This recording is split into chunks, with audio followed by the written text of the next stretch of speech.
All right, hello, boys and girls. So today we're going to be using our Impact social studies books. Please get your hard textbook, Impact book, and please find page 50. So go ahead and pause the video until you can do that because I'm going to keep going to try and make sure the videos are not too long. So we have been studying the early peoples of California. And now we're going to talk about the Mojave of the Colorado River. So we've studied Chumash, Paiutes, and now we're going to talk about the Mojave tribe of the Colorado River. So page 50. First thing I want you to do is I want you to look at this photograph, and I want you to look and see, what do you notice? Remember, we look at the background, we look at the foreground, and let me see if I can make this bigger. There we go. Much better. Okay. Start thinking about everything that you notice. All right, let's go ahead and look at the first paragraph. You're also going to need your inquiry journals, the soft cover textbook that goes along with this. So please make sure you have that out as well, because after we go through the reading, we're also going to be writing in our inquiry journals. And your inquiry journals is what I want you to, photograph and show me that you're doing your work. And again, I have to say this every time. Given this situation, I'm just so incredibly proud of you. I've been able to get work from almost all of you. There are a few people who are a little bit behind, and you guys need to catch up. All right, here we go. Colorado River, far south of the northern Paiute. So the northern Paiute, they lived up high towards the map, northern part of the map. And then as you go down south, the Mojave, which is another desert tribe. That's where the Mojave lived. They lived along the Colorado River in the area that is now the southeastern corner of California. So when you think of southeast, you think of places like San Diego and San Diego I think is southwest, so that's not accurate. I'd have to look and see what's southeast. So I need to look at a map of California. Let me quickly look at that and see. Because actually, San Diego is southwest. Map of California. And let's see what's southeast. So south is here. This is San Diego, south, but east is to the right of the map. So I don't know what cities are over here. I'd have to get a better map. But you guys can look at a map of California. This is the southern part of California. San Diego's west, and then whatever the cities are that are east over here. Okay? All right, let me go back. Oh, did I just get out of the lesson? Oh, no. Oh, no, I didn't. Okay. All right. Southeastern corner of California.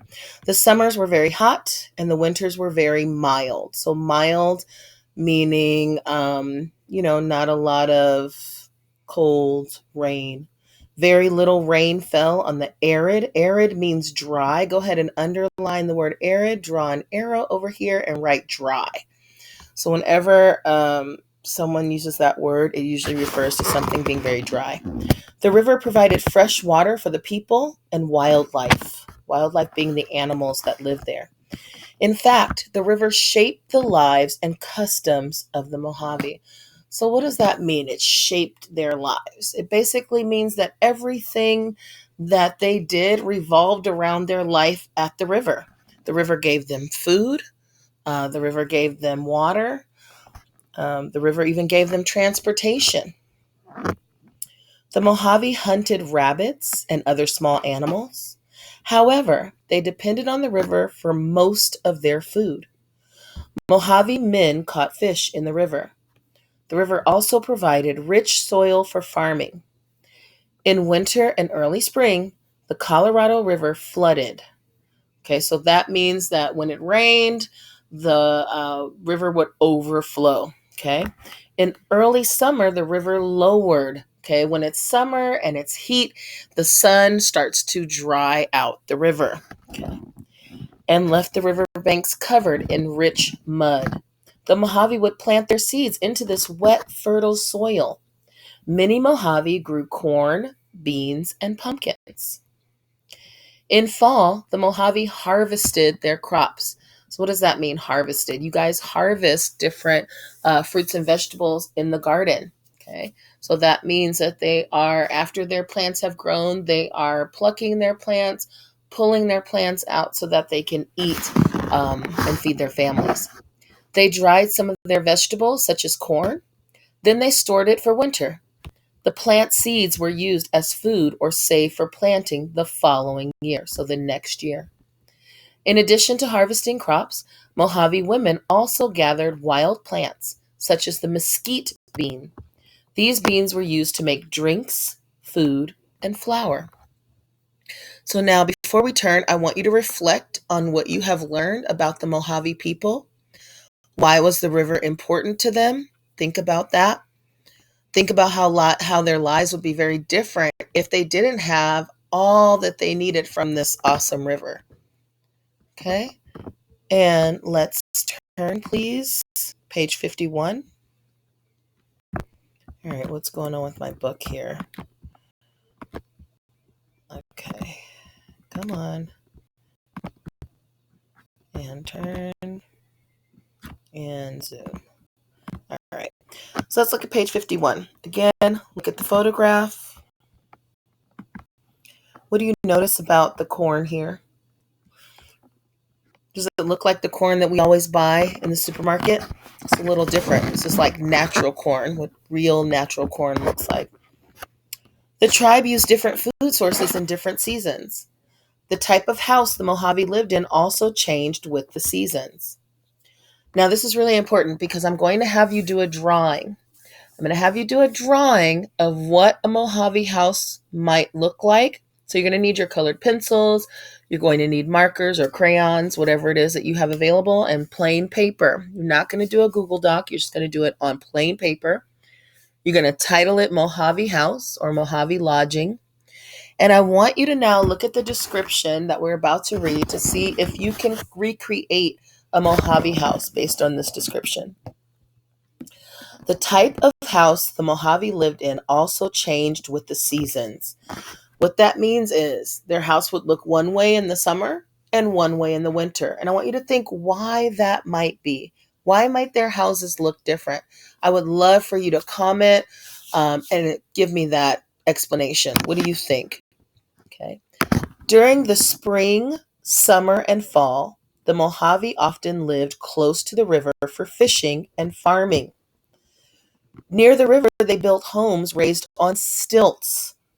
Okay, so let me show you really quickly a house on stilts.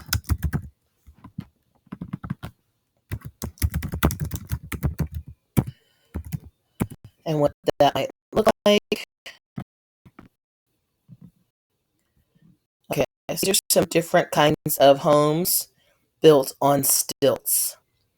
And again, think of why a house would need to be built on stilts. Okay?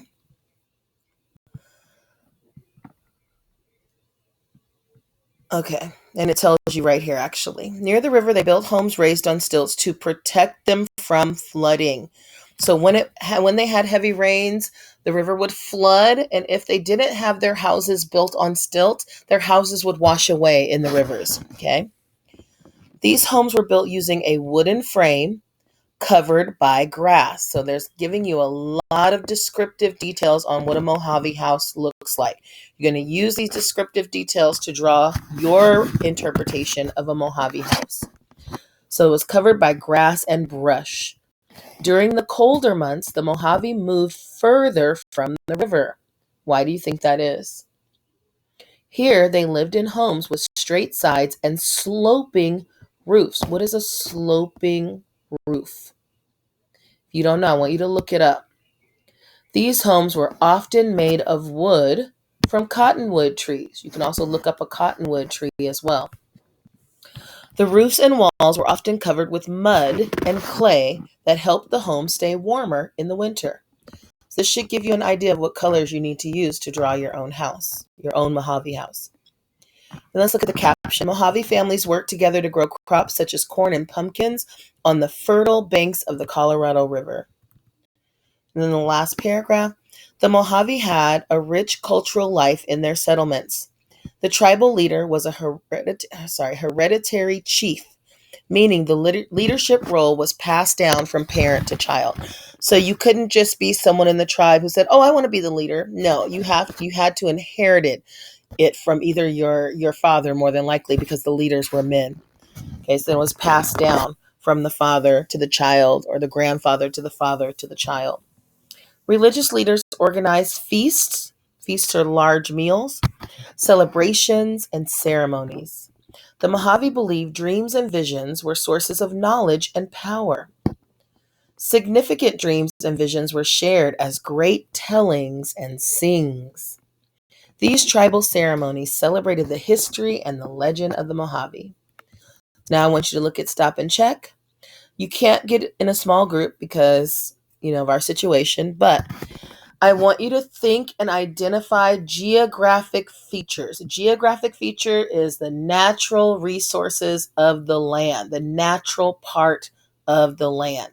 So what kind of natural resources, landforms were available in the desert environment that the Mojave depended upon? Please write this down. You can continue writing on the same paper you used before for your impact. You don't have to get a new sheet. Just write it on the back and just put the page number. So this is page 51, and then write your answer under that just to save paper. And then I want you to also write, how do the Mojave use their physical environment in which they live? And we talked about this before with the Paiute and the Chumash. What did they use that was around them, that was on the land around them, to help them survive and sustain life? All right, so that's all we're going to do today in Impact in the textbook. Although you might need this textbook to refer back to your inquiry journal. So I'm going to stop this lesson and I'm going to do the inquiry journal lesson. Okay, so I'll be back with the part 2.